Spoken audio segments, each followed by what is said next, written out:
ఏం చేస్తున్నావమ్మా? మనందరికీ ఎంతో ఇష్టమైన గులాబ్ జామ్. ఒకసారి మనం ఇలా గులాబ్ జామ్ ప్రిపేర్ చేసేటప్పుడు క్రాక్స్ అన్ని వస్తుంటాయి, పగిలిపోతుంటాయి కదండి. జామున్ అలా కాకుండా చాలా సింపుల్ ప్రాసెస్ తో చాలా కమ్మగా ఉండేటట్టుగా తప్పకుండా ఈ విధంగా ప్రిపేర్ చేయండి.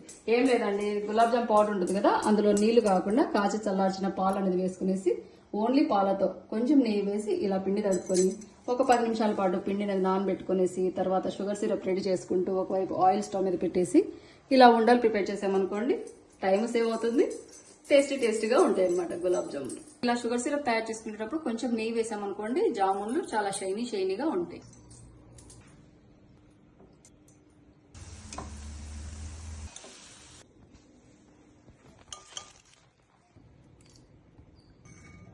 ఇది చూడండి, ఎక్కడ క్రాక్స్ రాకుండా సూపర్ టేస్టీగా ఉండే సింపుల్ గా తయారు చేసుకునేలా గులాబ్ జామ్. తప్పకుండా ఈ విధంగా ట్రై చేయండి. ఇలాంటి మంచి వీడియోస్ కోసం మన ఛానల్ ఇప్పుడే సబ్స్క్రైబ్ చేయండి. Thank you for watching.